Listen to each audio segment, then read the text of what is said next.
Enjoy this Wild Soul Gathering production. I'm Dr. Sandra Marie. Pour yourself a really tall glass of spiritual curiosity and join me for the Happy Hour for the Spiritually Curious podcast. In the spirit of happy hour, cheers to some new insights, peace, revitalization, and perhaps an aha moment that may change your life. Hello, Dr. Sandra Marie here. Today's guest does a lot. She's a psychic intuitive, does animal communication, mediumship, energy work, and somehow manages to keep it all grounded and down to earth. Kimmie Haliburda was born with her spiritual gifts activated. Later, she earned degrees in sociology and philosophy, which should make this conversation especially interesting. Today, we will be exploring consciousness, rescue work, quantum healing, and even a little extraterrestrial curiosity. And trust me, this barely scratches the surface. There's a very good chance we'll need to have her back on the show again. Kimmie, welcome to the show. When you put it like that, I feel like such an accomplished person. Well, you absolutely are, and it's great to have you here. Let's jump into this a little bit. Kimmie, it's my understanding you were born with your spiritual gifts activated. When you chose to study sociology and philosophy, were you trying to understand the world more deeply or trying to understand yourself more clearly? So that's a really, really good question. It's really, and we'll go back to the trying to be very down to earth because I'm not a person who really mystifies a lot of things. Like there are a lot of mystical things, and I try to keep those things easily digestible, especially for my clients, because I want to be very relatable. I don't want to be somebody who's easy to talk to, which can sometimes be difficult because I very much have ADHD. And sometimes I don't totally understand myself. So I have a bachelor's in sociology with a concentration in environmental issues from UT. And I wanted to go into that because I specifically wanted to study environmental issues that impact people on a daily basis. I wanted to understand more about climate change. It wasn't so much about understanding me, it was more about understanding the world and how certain people do have privilege and how those privileges look different from that of others. So that was really the focus for that, and just a really deep love for our earth and the healing capacity that our earth bestows upon us, and honestly, I think could really heal herself if given the opportunity. What's really interesting is how timely everything is that you just talked about, because it all seems to be really coming more to the forefront now and rising up as it's really decision time for Yeah. many of these things. When you were sitting in these academic spaces, did it change the way you were interpreting intuitive information? Because I would guess that you were pretty strong intuitively by that time of your life. Yeah, and so the answer is kind of twofold, and I'll also just say quickly, philosophy I really went into. It actually wasn't anything profound, it's just that I really liked existentialism, and I thought, "If I'm gonna go to school and I'm gonna pay this much money, I wanna go do something that I could make a career with," which would have been sociology, and I wanna go do something for me. It had less to do about spiritual gifts and more just I was just a big nerd, and I wanted to learn more about existentialism. I'll answer your other question by saying this. So I do have my bachelor's, but I recently earned my master's in sociology with a concentration in political economy and globalization from UT. That did it enhance my psychic skills? I think it more so opened me up to understanding people in a way that I think, like on a foundational level, helped me to interpret what I might be seeing or what I might be feeling from others, like in the middle of a client session. It gave me a more open and like a more expansive worldview than I had before, especially during my master's program. But it also, what's interesting about that and what I do think really helped my psychic ability was I had very dysregulated ADHD and I had to become more regulated. I wasn't a typical student. Like I'm old. Like I'm an old student. And so even when I earned my bachelor's, I was 27 whenever I graduated with both my bachelor's degrees. And I just turned 35 in November. And so I wasn't a traditional student. I had plenty of time in between where I was raising my kids too. And so I think that it just gave me a more expansive worldview in which to compare things, if that makes sense. So, for example, I have a better grasp on issues that other people face than I did before. So, cultural appropriation is a huge thing in the spiritual community.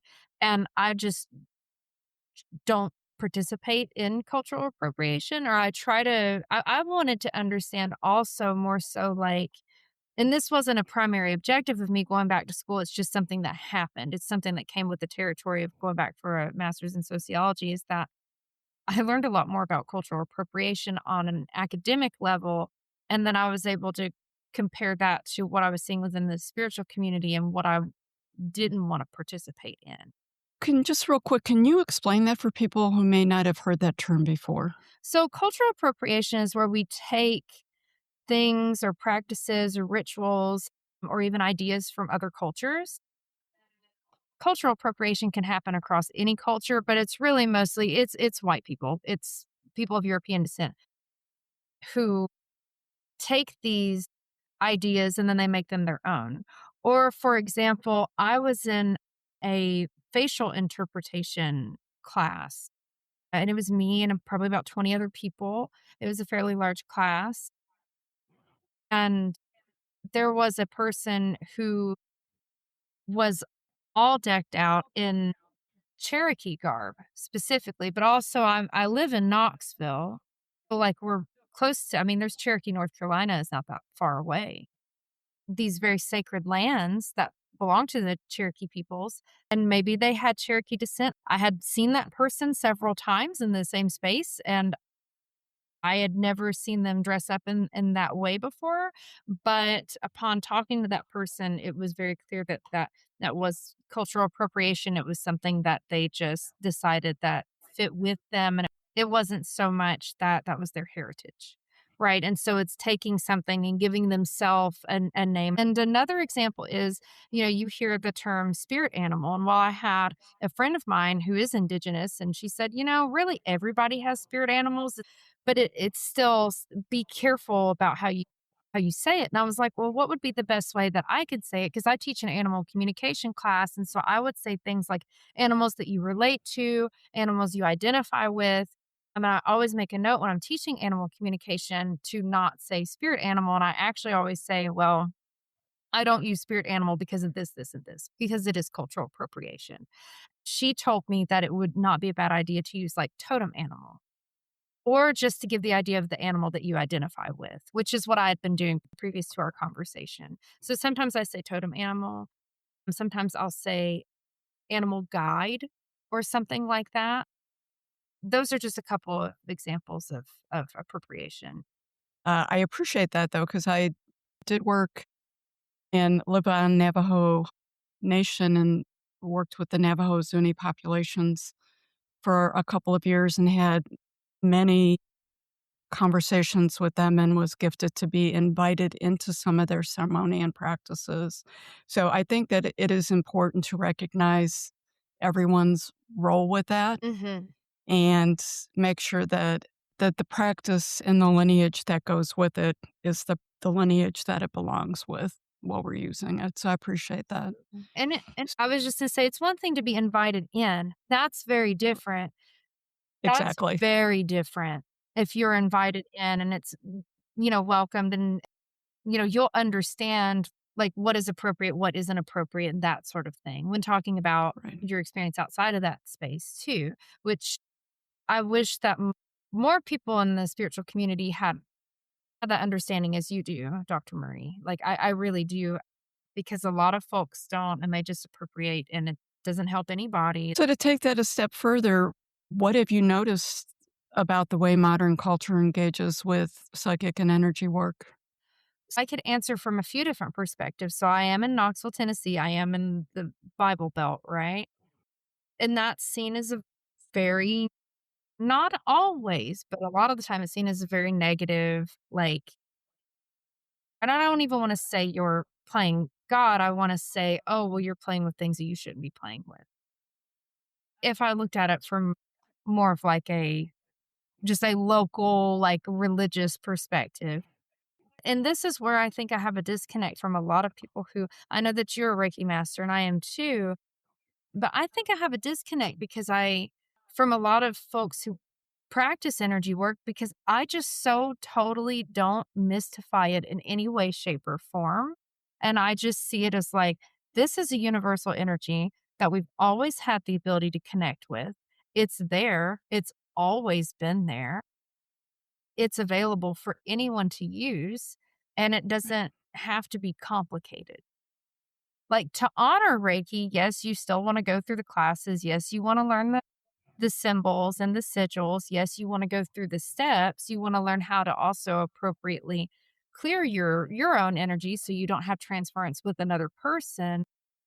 But I just view it as something that's so totally demystified. So I think what I'm trying to get at is I have a very hard time caring about the world's judgment of things that that I do. I have a hard time locating a shit to give. It's just I'm like, "This is what I do." It's just a universal energy. It's not. Yeah, I feel you, sister. Currently, I'm in the foothills of Appalachia. Make sure I say that right. I never do. Appalachia. Yep.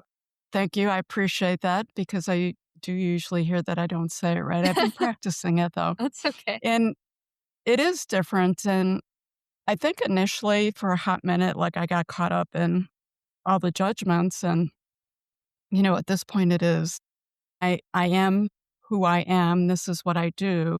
A lot of these practices actually were born out of these areas Mhm.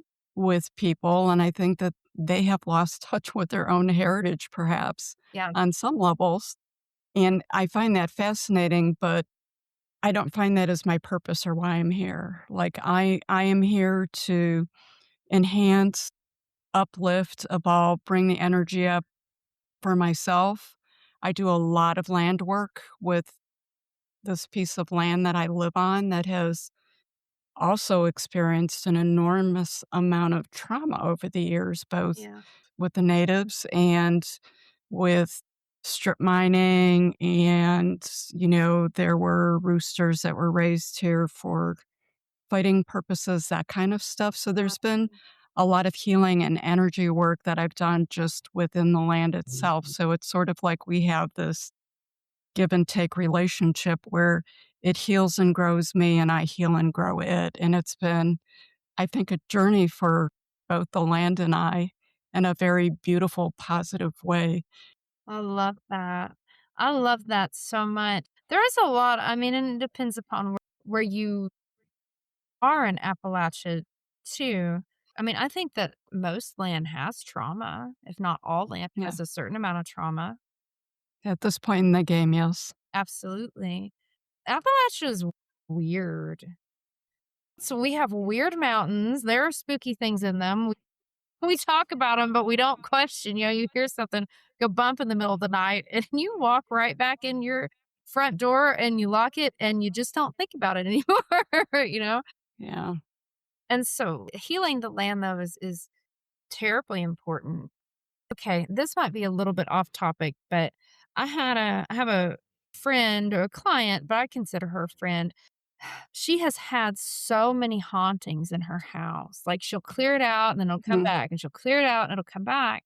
And there's limestone under her house. And I learned this recently. A dear friend of mine named Jennifer, actually teach a few different classes with Jennifer on spiritual hygiene and whatnot. And it was during one of our spiritual hygiene classes, and she asked if there was limestone under her house and said, well, limestone's a portal, but it's also very common to have limestone under your home in Appalachia, which it makes a lot of sense because there's limestone mining out here. Yeah. But I'd never really thought of that before. I didn't realize it was a portal. So I think that that's part of what you have as far as activity in the land, and then that can lead to trauma if it's not cleared. So I did learn that That's recently. that's interesting. I didn't know that, and I do have limestone cliffs on the south end of the property. But it was interesting. I had some pictures initially when I moved here, and they were definitely spirit orbs. And I have a very good friend who is a medium, Rick Hayes, who's been on the show a couple of times. And he's like, "Hey, you've got friends, my friend." I'm like, "Oh, Rick, I really like, can we get together at I really need you to clear all of this out." And he was really clear. He goes, "These are people who lived on this land a long time ago, and they're not really sure of you, Mhm. but they're spirits that you want." He goes, "You don't want me to move them out." And I was like, "Wow, that's a first," because I've lived in other places that had really uncomfortable energy that had spirits that he has cleared for me many times, and he's never told me before that these were beings that I wanted to keep. We can have a whole separate conversation about that journey that is and where that's gone, and that is actually actively still very alive. But I'll save that for another day. And what I would say is pretty much anything on the show goes, so you just go for it. That being said, Kimmy, have you found any, what you would consider misconceptions about psychic or energy work that you enjoy dismantling? Like, you really put yourself into this and you're very thoughtful about it. I appreciate you recognizing that because sometimes I think that I don't it's just like any Tuesday for me, right? And it's not that I have access to gifts that other people don't because everybody has access to their psychic ability. It's just that for me, I had so much remembrance from past lives. It was just there. It was just there, and I didn't Okay. really have to work for it. And it was surprising to me as I grew and I realized that other people couldn't really tap into this stuff, not as easily as I could anyway. And for some reason in particular, when it came to mediumship and animal communication, specifically with intuition, I think a lot of more folks have quite a bit more intuition than they realize, and I think they just call it instinct, which we do have instinct, but we also very much have an innate intuition in all of us.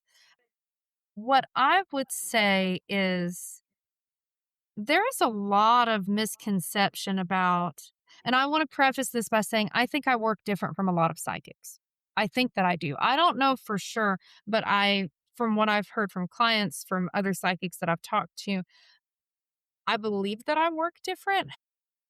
I think it's fine if people need to use tools. There are spiritual tools there for a reason. They're great for opening up your gifts. I teach a class on tarot. I mean, it's great tool to use and learn if that's something that you feel called to.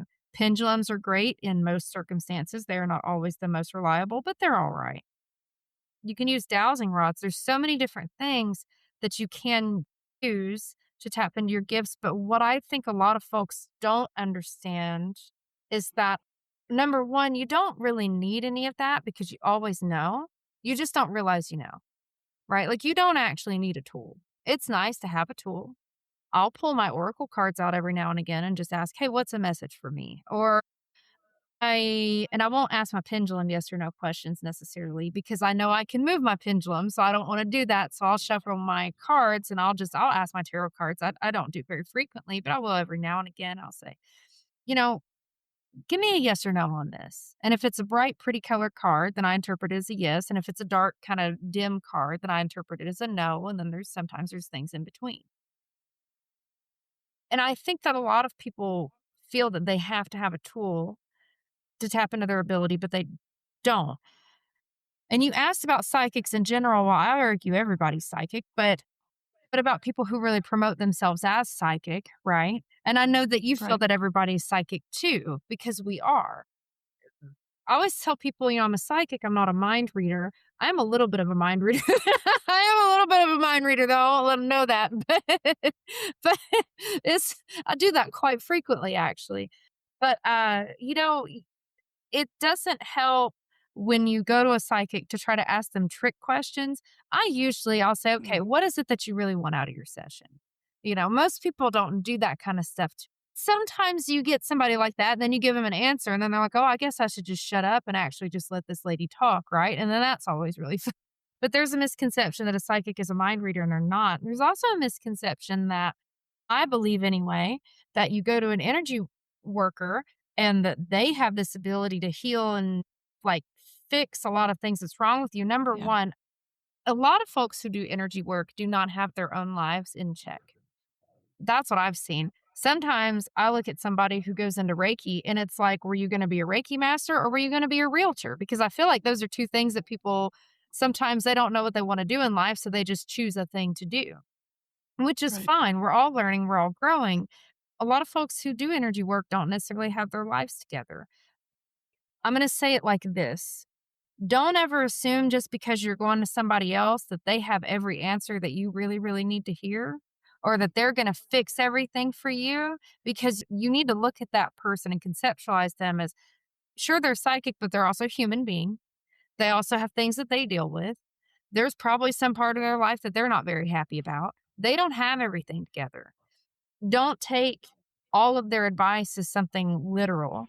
Like, do take the advice if you want, but you don't have to. And when you go to get energy work, I guarantee you that that person has things that they are also very stressed out about that they wish they feel like they could fix.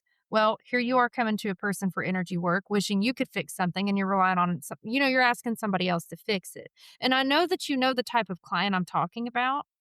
And that's not every client, but there are some who like they'll see you over and over and over again and say, okay, well, I need this fixed. I need that fixed. And it's like, this other person's a human being with issues too, and they're not going to be able to clear out every single thing for you. No, well, I think the other piece to that is people don't realize they have the ownership in their own healing. Thank you. Exactly. And so, how is it that this person is going to fix everything for you when, like, it's up to you to do the work to fix it?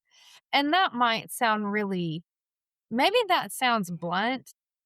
I won't take every single client. I'll take most clients, but I don't take all clients because I can tell is this person really going to put in the effort to fix things for themselves? Because I do a certain amount of life coaching too, but I will set up kind of guidance sessions with someone, but I also always remind them that I can give them all the answers and advice that I possibly can, but it's really up to them and they also need to listen to their own inner guidance because that's more important. That is so much more than what I can give them. If you can quiet your mind and listen to your own inner guidance, that's really where your power lies. And I Yeah. say that as a person who, although I'm a psychic and although I'm very in tune, sometimes it's hard for me to see answers that I need to see about my own life. So I have a couple people that I will go to ask questions to about certain things that are, kind of a roadblock for me or a problem for me. But I know that at the end of the day, just like I tell my clients, it's really up to me and my own decision making to get me through that problem. Exactly. I'm not saying that there isn't a lot of value in energy work because there is. There is so much value in energy work. There's so much value in talking to someone who's highly intuitive. I think that the most value in that is learning that we are all just people. We all have issues. We're all trying to get through this 3D world, like this 3D life. And that anything that somebody else can do it's not something that's so mystical that you can't sit and really listen to yourself and tap into that same kind of energy. I think that that's really important, and that'll be important for people to sit with because I think you need to sit with that for a little bit to understand that everything doesn't come from the outside. It comes real healing, understanding, and evolving really comes from the inside. Yes. I do want to shift. You've talked about the animal communication. You've brought it up a few times. Hmm. So you foster special needs rescue dogs. What originally pulled you into the rescue work? Oh, goodness. I'm such a sucker. I'm such a sucker. I've been in rescue for a long time. It wasn't always special needs dogs, but then it ended up being special needs dogs. I don't know why. I think I just like a project. I always end up with these dogs in particular, like super stressful times of my life. And then I'll have a dog who like can't walk. And I'm like, okay, how do I help this dog? Or my dog, her name is Mango. Mango has a sad story, but it turned out to be quite a beautiful one where she got hit by a car and was gonna get euthanized, and it was really an awful situation, and it was December of 2020, so we were in the middle of COVID, and I couldn't actually go into the vet office with her, but my oldest son's dad actually found her. She was left at the bottom of his driveway, and he lives in an area where people dump dogs frequently, but she had been hit by a car, and her tailbone was all messed up. It was just it was so bad. What actually ended up saving her life was acupuncture, which I tell people that, and they're like, "Really?" And I'm like, "Yeah. Acupuncture, really? Is that like?" Because my vet recommended it. So we did acupuncture every week and then every other week and then every couple weeks. Like, we spaced it out, and we did that for about 9 months straight, and she had full mobility back. She still has kinda choppy steps, but she can jump like 7 feet in the air. It's really amazing. So sometimes I think it's more about I know that I am the bridge to, and I don't adopt a lot of my fosters. It's extremely rare. I don't have like a million animals. I really don't. My family, we have 3 dogs and 2 cats, and that's not that much for someone who's been in rescue for a long time. I think I'm just really a bridge for animals who know that I'm not saying this with ego, I'm saying this from like a soul contract level, okay? Who know that I can help them, that they need to get to me, and I will fix them and get them to where they need to go. Does that make sense? Like, It they're just it does. totally And attracted to me. And they're oh, always like, that doesn't surprise me. these poor busted dogs. And sometimes it's really serious. Like, I had a puppy, he couldn't walk. He just could he had total atrophy in his legs, and he had been in a really small crate for a few weeks. He had to stay for a few weeks. I think it was literally 2.5 weeks because they didn't know what he had. He showed negative for every illness they could test him for, and his name's Parker.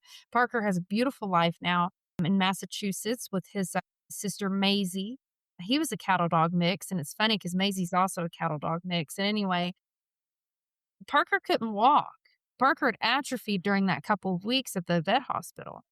And so I had to fill up my bathtub. I had to do like, poor woman's hydrotherapy. I had to fill up my tub and got him like a little like a swim vest.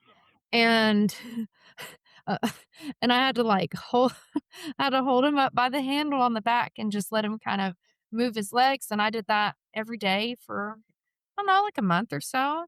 And it helped him build his muscles back, and he finally got to where he was okay and he was able to be adopted. I've had a lot of animals like that. I have one who's special needs now. Well, so Yeah. in your experience with working with these animals who've experienced this trauma, what have they taught you about healing that humans sometimes miss? Well, what they've taught me about healing is that if you're given love in the proper environment, you can really truly heal. Truly, truly heal on an emotional, on a mental, on a spiritual, and on a physical level, just as much as you want, really, honestly. And I do want to say this, though. We all have a higher self, all animals. And sometimes our higher selves, we have a contract and we say, okay, well, we're going to go through this life and experience this particular thing. And that is not always good. Sometimes it's a really devastating autoimmune disease. I have a lot of autoimmune disease in my family, and it does not feel very genuine. And in fact, it feels quite harsh to say, "Oh, you have." Think of something really awful like you have MS, right? Oh, you can heal from that if you Yeah. want. I have a niece who has rheumatoid arthritis. She's only 24. Oh, wow. She had JRA and it was never treated. Basically, her parents were not very good parents, and she had a lot of medical neglect, and she ended up permanently disabled, but also she has really good days and really bad days. I would never tell her, "Oh, well, you can heal just as much as you want." But the truth is, with love and with determination, you can do a tremendous amount of healing to the extent that your physical body will allow, right? Like, you can eat anti-inflammatory foods. You can choose to not put up with people who are really bad to you. You can do that. You can put yourself in a better environment to be loved, even if that better environment is saying, okay, well, I can't live with my husband anymore because he's so mean to me. I'm literally going to move back to my mom and dad's house and try to recover from whatever this is, whether that's just, I don't want to say just, whether that is emotional trauma or whether it's physical trauma or both. Like there are ways to get out of a situation. And I want to say this with a caveat, not all the time, right? Some situations are way, way, way harder than either of us have ever experienced. But I will say that there is a choice to say, I'm going to get better, I'm going to do better, or I'm just going to continue to be okay with poor treatment, or I'm going to continue to abuse my body and not feel good. You're not going to feel good if you don't do good things for your body. And to wrap that around animals is that they truly, genuinely have taught me if you have the right space to heal, you'll be okay. Being okay looks different for each person. I think that that's important, and I know just in the couple of animal rescues that you shared, they were all unique and different. It's my understanding that you describe humans as guardians of the animals rather than owners. What shifts energetically or psychologically just when we change that language? Decentering the human and understanding that we're all just here to live out our lives, to learn the lessons that we need to, which are vastly different from one another. And it puts a focus on more of I want to say more of an equality between humans and animals. Who can really own someone else's soul? You see what I mean? I was going to say ownership in anything. I will say, even we talked earlier about the land, a little bit how my relationship with the land has shifted and the healing. I rarely will say that I own this farm. I now refer to it as I am a steward of this property. Yeah. I steward the property. That is a huge shift for me. I see the farm or the land obviously as a living thing. It shifts the whole relationship, I feel like. Mm-hmm. Owner versus steward. It's an equal relationship. You each have a give and take in it. Yep. Absolutely. I love that you use steward over the land. It so doesn't feel good to say that you own a living thing. I mean, it doesn't feel good to me. It doesn't feel good to you. It's a very controlling, domineering energy, I think. And I know that now for legal purposes, you have to say, I'm the owner of this cat or I'm the owner of this dog. And I'm like, first of all, Right? that dog owns me if anybody owns anybody. Number one. All right. Like that cat owns Boy, isn't that the truth? it's it's like my cat might not be on the deed of my house, but we know who owns the house and it is him. For you, have you experienced a moment in the rescue work that truly fundamentally changed how you understand consciousness? Have you taken it to that bigger level? Yes, I have. It was with my dog. So I had a dog named Zeus, and Zeus, I had him for about 10 years. I had him since he was a little bitty puppy. He was about 7 weeks old. And Zeus was not a very nice dog. He always had aggression issues. I'm not sure why, but he always did. He didn't really like anybody. He was also a cattle dog mix. I just have a thing for cattle dogs, I guess. They are not always known to be very friendly dogs. You know, they're nippy and they're snappy. And if they don't like someone, they really let them know. He just was kind of displeased with the world. But I loved this dog. And I always felt this connection with him that I'd never felt to any other dog that I'd ever had, anyone else, person in my life, because the connection was so strange. It was like I'd known him for so long and so many lifetimes that I always felt connected with him. Even when he passed, and I still do, I feel this immense connection with him. And I'll tap in and say, hey, Sus, will you send me a message about this? And he will every time. But what's so funny is that, and to answer your question, is that when he went to pass, he did very much so on his own terms, and he made it happen on his own terms, on his own timeline, as all animals do. Humans don't always, but we do a lot of the time. Animals do. And animals their main concern, domesticated animals that have people that they care about.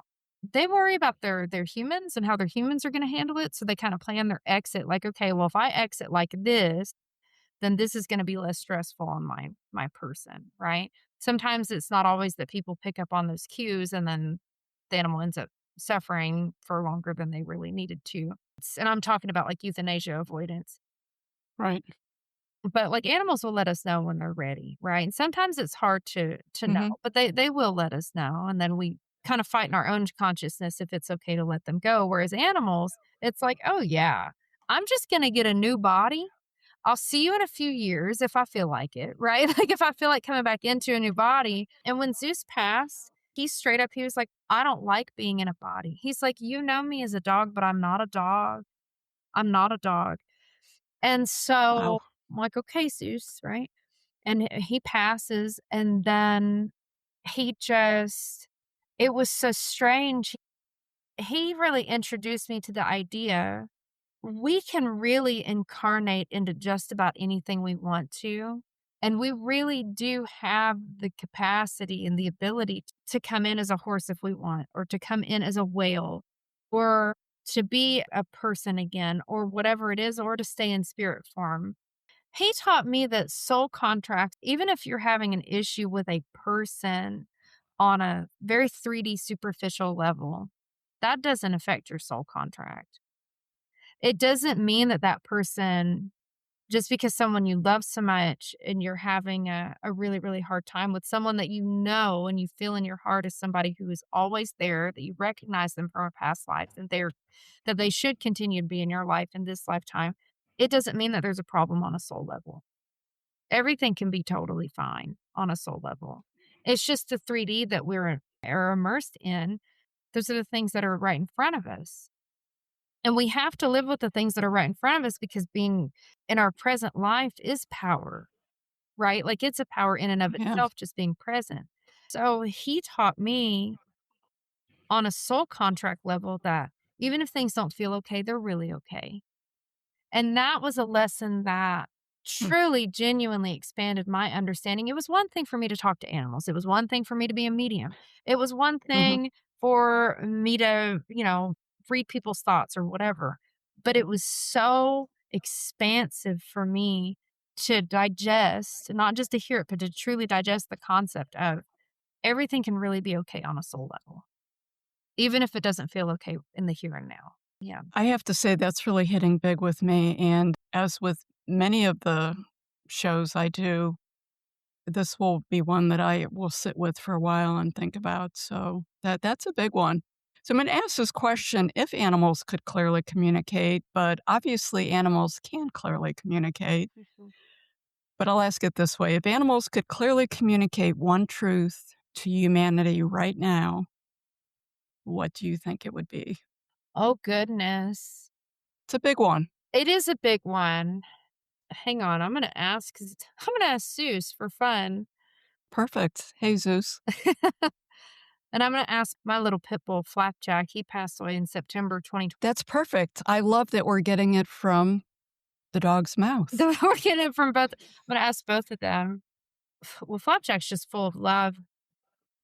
Flapjack he says that nothing really feels okay right now, but everything's really gonna be okay, but it's going to look different than we think.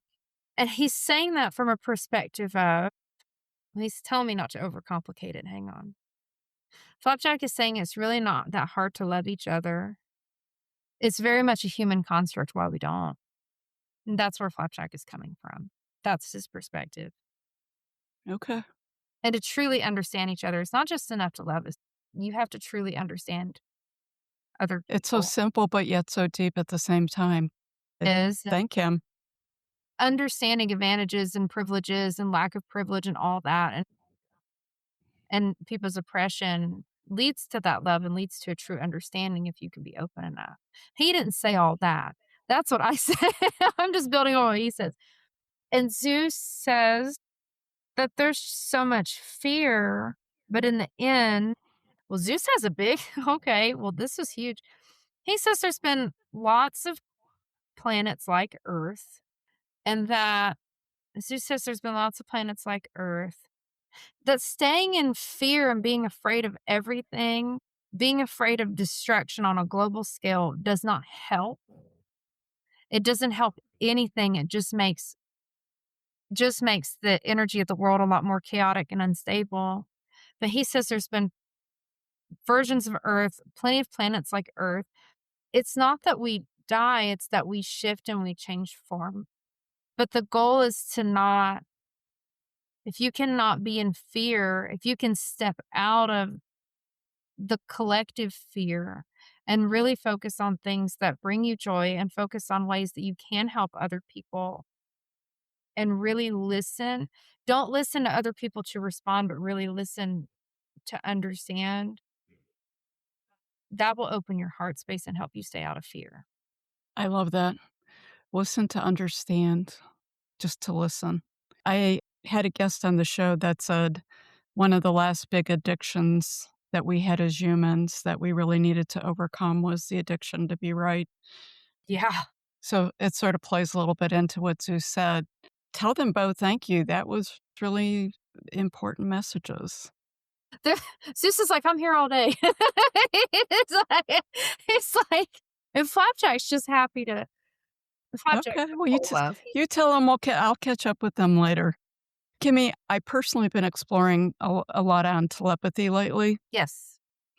and it feels like telepathy honestly might look a little different than when I was initially envisioning it, because I do think that telepathy is gonna step up Yes. as everything is evolving, but it's not as much gonna be thought communication, but it's gonna be related actually more from the heart, a heart telepathy, Yes. almost like an expansion or an offshoot of what it feels like to be an empath, and I say that gingerly, having been a raging empath a lot of my life, that was not necessarily something I saw as positive. What are your thoughts on all of that? Heart to heart connection is very, very, very, very, very critical to be able to communicate with not only other people, and as Zeus said, not just to understand and just as a space of listening, but the heart space, it's like and I've said this so many times to friends of mine or like when I teach classes, especially about animal communication, it's like, that saying, "Oh, I feel it in my chest." It's like if you feel it in your chest, you know it's real. Heart to heart, and I think it's fascinating to think of telepathy from the heart space, like just that knowing, but that true understanding. Because, like, when I think of telepathy, I think of I'm sitting right next to someone. I know exactly what they're going to say. I could literally stop them and be like, let me say your thought for you and say exactly what they were going to say. But that doesn't come from the heart space. That comes from like it's like beep, beep, beep, beep, beep. That comes from right here. It's like a Wi-Fi signal. The heart-to-heart connection in telepathy, I think that is a beautiful way to look at it, and also probably a lot more accurate than thinking mind to mind, because there's so much clutter in our minds that it's hard to know if you're getting a clear message. With heart-to-heart connection, I'll say this, a really great way to practice that, and you could apply this to people too, but a really great way to practice that without worrying so much about transference and picking up on like a person's issues or a person's problems and then like that kind of clouding up your energy for a while. Because when you do energy work or when you do psychic communication, like you don't want to keep somebody's issues in your field.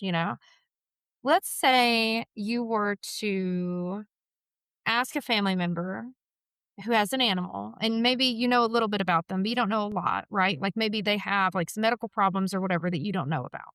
You could ask them to send a picture. And I actually tell people this in my animal communication class because and it just think it's really fascinating. You're talking about telepathy from the heart space because like I always teach to communicate from the heart space with animals specifically, but I don't see why you couldn't apply it to people because the heart is such a healing space. But if you open up your heart space and you kind of draw like an energetic line from your heart to that animal's heart, like let's say you have a family member, they send you a picture of their animal and you just and make sure it's a picture where you can see their eyes and like look at the animal and just kind of open up that heart space and open that up for them. Just ask, see if, just ask in your head, like, is it okay if we talk, Mr. Wiggles, or whatever their name is, right? Or Mhm. can I talk to you about this? Or are you open to talking to me or whatever? And typically you'll hear a yes or no, or you'll feel a yes or no. You'll feel good about it, or you'll feel like, maybe I shouldn't do this. Typically, almost all animals want to talk. I've had like one ever that just totally turned his back on me. And it was a horse and he had a bad attitude, so whatever, that was fine. But I was like, he turned around and I was like, Okay, excuse you, excuse me."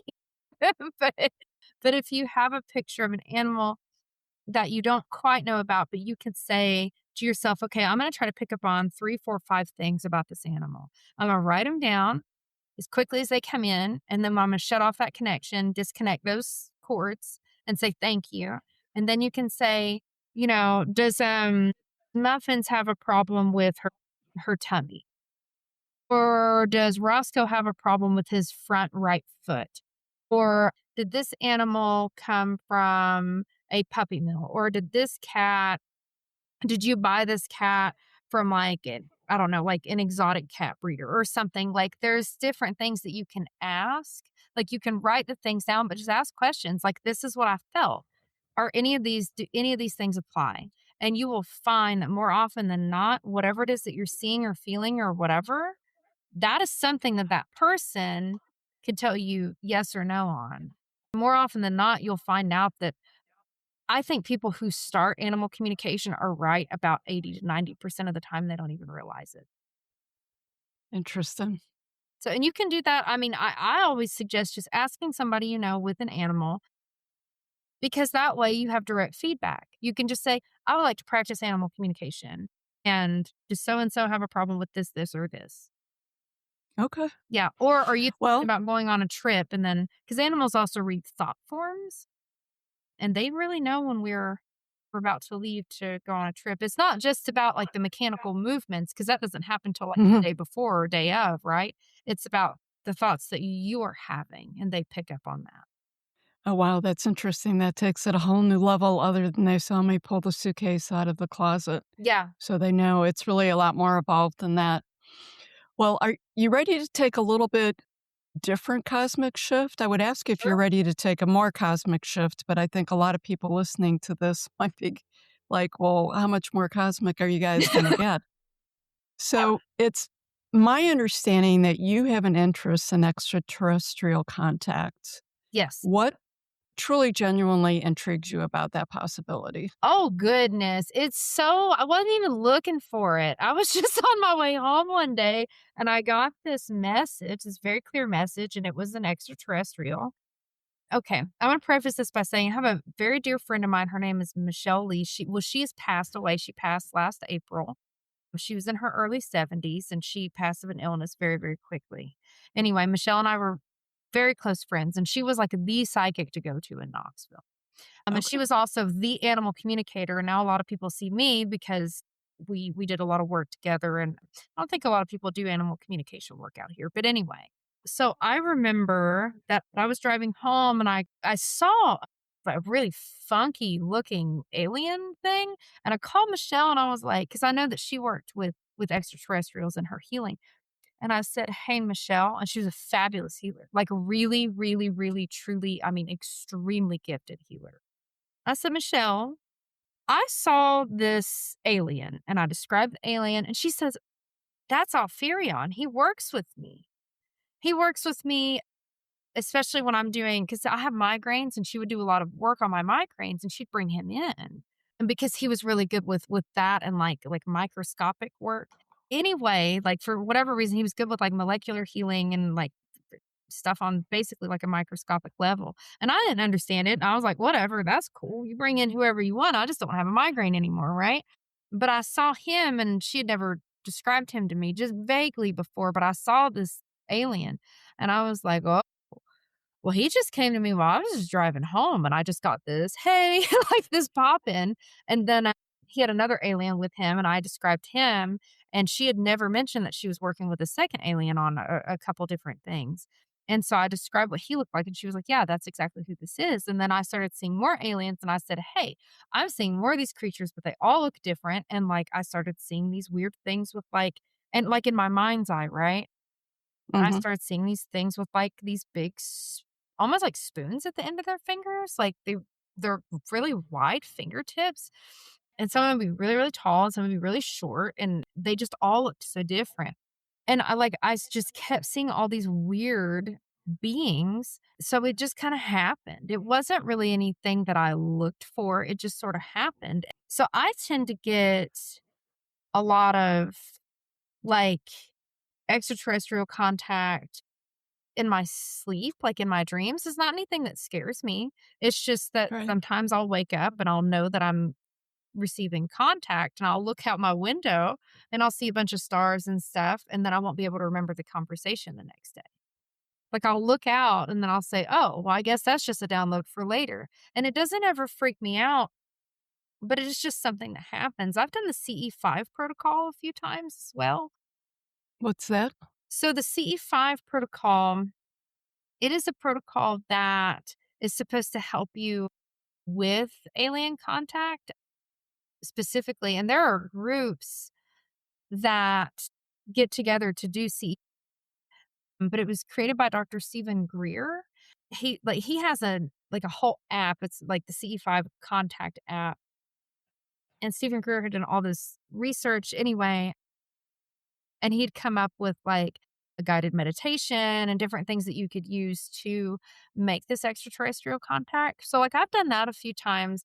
The most overwhelming experience that I had during like trying to do one of those protocols was there's this concept that he explains of like seeing yourself where you are, like literally your immediate physical location, like what's immediately around you, and then expanding out to like your city, and then expanding out to like your place on the continent, and then like that continent's place on the earth, and basically making yourself an antenna for contact.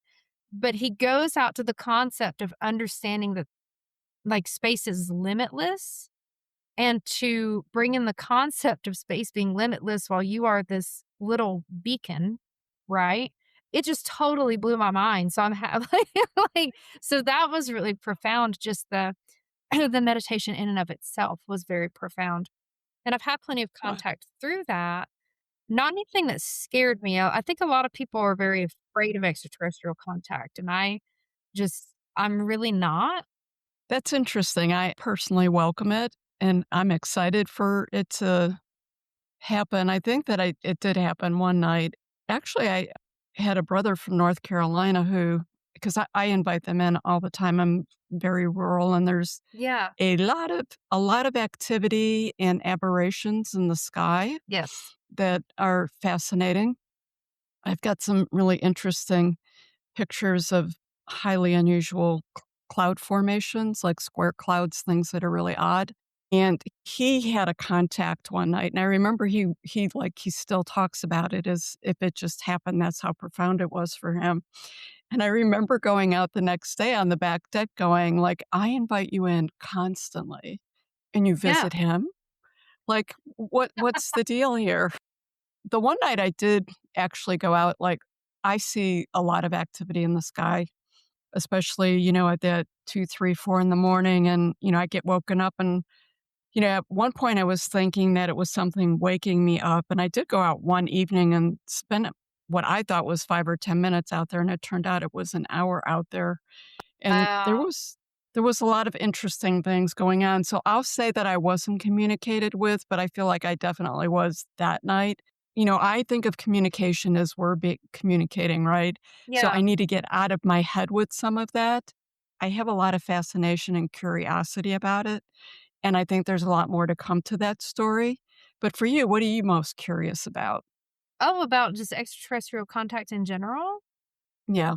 Well, what I am personally most curious about is so it's not like we only incarnate on Earth because there's lots of places to incarnate. I mean, plenty of souls that only incarnate on Earth. That's cool. When I've done any type of like past life regression or I did like a QHHT session, I didn't see myself as just being on Earth.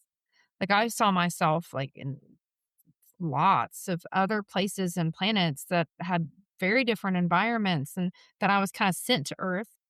And that's just what I'm saying from like my experience of past life regression. That's not something I kind of had a feeling that was the case, that I probably literally had some alien roots somewhere, which is a wild thing to talk about, but whatever, right? Like that's what, that's what this space is here for. Well, I actually very much relate to that. I feel like I definitely have galactic heritage and, Yeah. sometimes when I look up there, it's almost like a longing and I'm missing some kind of connection that I've had there or that I still have there while I'm here. But I have a question now that you brought up the past life Yeah. regression. For people like you and I, we're actively going through this very significant shift in evolution, and it's sort of fascinating that we're recording this on February 17th when there's a lot of astrological changes and there's this eclipse and stuff. And is that a coincidence or is there something more to it? Who knows? I don't believe anything's coincidental. But that being said, I believe that time being seen as linear is clearly falling by the wayside. And for you, if time isn't linear, how does that shape the way you understand past lives and potential futures? That's a really, really great question. Oh, and to fully answer your other question, I'm very interested in extraterrestrial contact because I would like to learn more about myself. Wow, great answer. I love that. So, I mean, I know that might sound really weird, but like, I don't know. That's It doesn't sound weird to me. what I want. I love the answer. Oh, thank you. 'Cause I have a close friend of mine, and I think she's from the same weird planet that I'm from. I don't know. This is the answer I can give you. I was doing some candle work because I teach classes on candle work. I do a lot of manifestation work, that kind of stuff. I was doing some candle work back in October, and it was like what I was doing was quite significant. Like it was a whole 3-day thing. And I called in my friend Michelle, who had passed, who was this really wonderful psychic, and I called her in to help. I said to her, I said, I'm sorry this is taking me a while. And she's like, and she laughs and she's like, time doesn't matter here. And I was like, oh.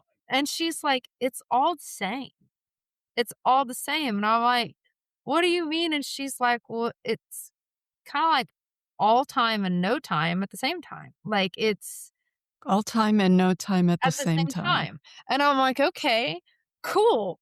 Um, We'll call that a Kimmieism. I know apparently, well, that wasn't for me. That was for, that was from Michelle, spoken through me, I guess. But I was like, what do you mean? And she's like, Kimmy, she's like, just get to it when you get to it. And I was like, okay, then. And that was really about as profound as it got.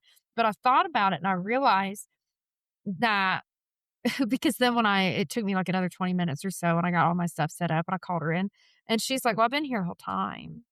From what I understood in that interaction, time doesn't really pass in the same way that we think of time passing. And it makes me think of, I had this idea, I guess because I'm terribly masochistic. I had this idea about 2.5 months ago to watch As Dreams May Come and with Robin Williams or What Dreams May Come. What Dreams May Come? I think it's What Dreams May Come. Anyway, that movie. And there's a part in the movie where he's talking to his wife and he says, or they're having this interaction and they're talking about time and they're like, well, what if we reincarnate? And then the line is said, well, what feels like a lifetime on the other side is just 5 minutes here. And then it shows them being kids and then meeting each other on like this boat dock. And I thought that was so funny because I had this feeling that I needed to watch this movie. And I say masochistic because I cried for like my eyes were so puffy the next day because I cried so hard during this movie. But anyway, and I was thinking of that and it's like time really so totally isn't linear. I don't really understand how it works on the other side other than what I've been shown. That's people, especially like in mediumship, people can kind of suspend themselves in time. They will often show themselves as a version of themselves that they want you to see, as they want to be remembered. They will come through as something like, especially men who've been in the military or women who've served in the military, they come back and they show themselves as like younger and very strong, like in their military garb and all that, right? Like in their uniform. It's funny. You would think that they would only show themselves as like how they were when they passed here in this physical plane. But that's not the case. That's not what they do. People show themselves as how they want to be seen once they've passed. It's so totally not so much about linear time at all. I don't ever pretend like I have all the answers. What I can say is time is different. I don't fully Okay. understand the mechanics of it. I also understand that we can do a tremendous amount of timeline healing. We can jump timelines. We can shift into a totally different timeline that was not very likely if we really, really wanted to. And but I say it was not very likely, there's all these different timelines of potential. And I tell clients, like when I'm doing a reading, I say, well, I'm going to tell you the most likely timeline of potential, but you can ask me other questions. I'll tell you how likely I think it is. And sometimes those are good things and sometimes they're not, right? Sometimes they're things that the other person doesn't want to shift into. But if you want to shift into something that isn't on your very likely timeline of potential, like you can make that happen. So, like, we're all really time masters too in that way. And I don't think Well, think of that. there's so many questions. I have so many more questions I want to ask you, but right now, if someone is listening right now and they're thinking, I need to talk to Kimmie, how would they begin? And what does working with you actually feel like? They would pick up their human phone. They would and they would talk to me with their human voice. So, I love being able to go way abstract because I really so totally don't do that very frequently. It's not that it's not Oh my God, I have a whole list of other questions, but we're really getting short on time. girl, we can talk anytime. Anytime, really. My website is Kimmie Haliburda Psychic, and you can go on. I have a contact page if folks want to send me a message. My business number is also it's 865-224-6858. Am in the Knoxville, Tennessee area, but I do a tremendous amount of remote work. I do remote healing work on animals and humans. And that's so funny when I say it like that. It makes me feel very separate. I'm really totally not trying to sound like that. I do remote healing work, including with animals. I do readings. I mean, I have some clients who live on the other side of the world, and I do readings for them. The energy is all the same. The energy doesn't shift, so the physical distance doesn't matter. Those are the best ways to get a hold of me.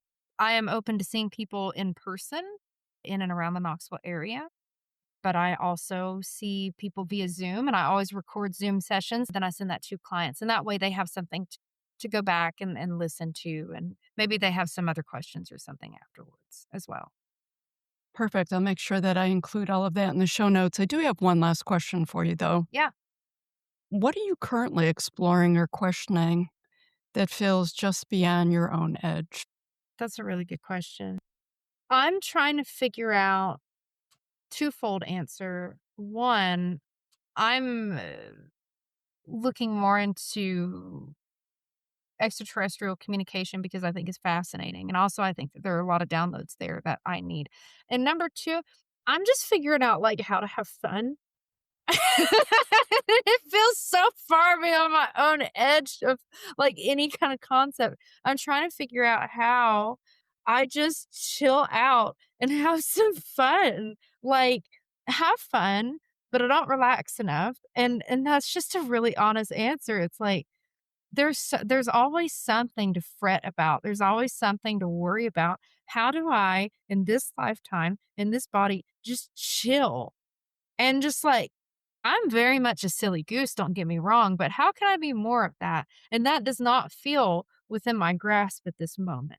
So I am trying to understand very raw, very organic answer, how I have more of a work-life balance, how I still do the things that I want to do, and how I can have fun and not worry so much about like, I don't know, like just not worry about all the things that I try to guide other people on not worrying about.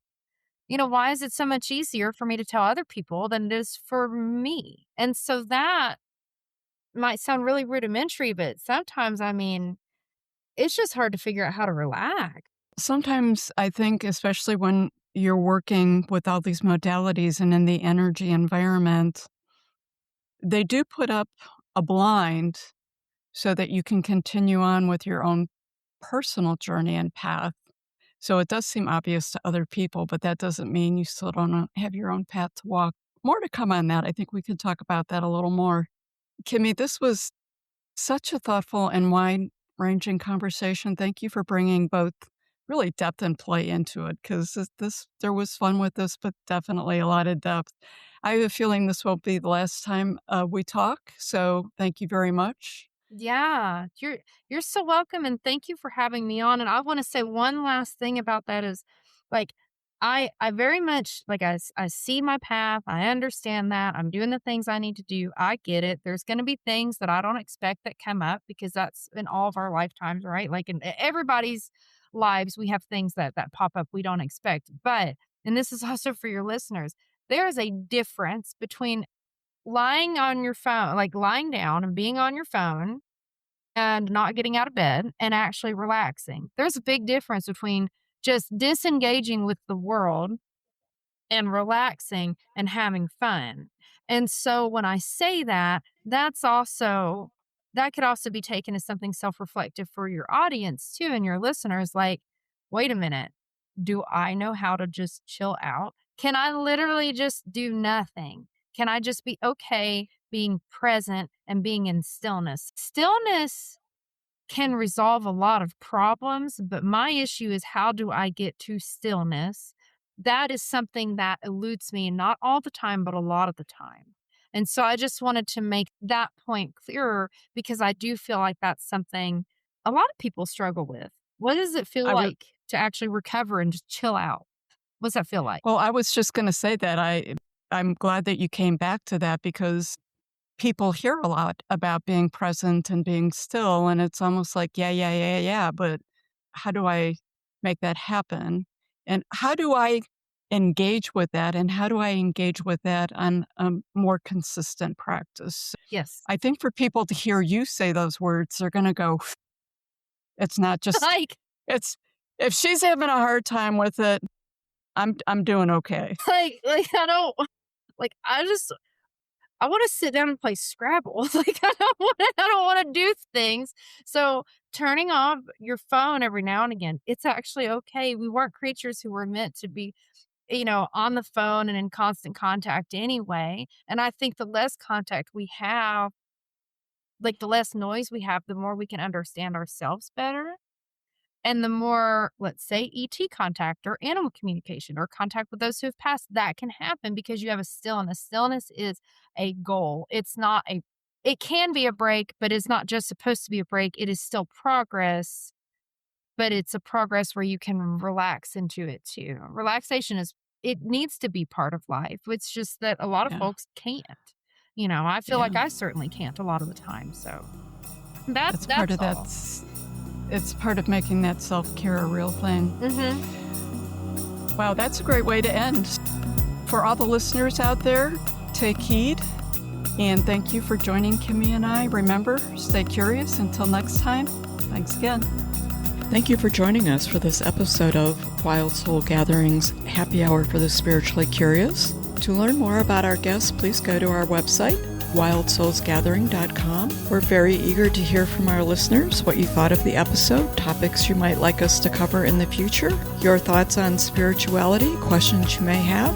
Please feel free to send us an email at wildsoulsgathering@gmail.com. This is your host, Dr. Sandra Marie, sending each of you peace and love. Until we meet again, embrace your wild soul.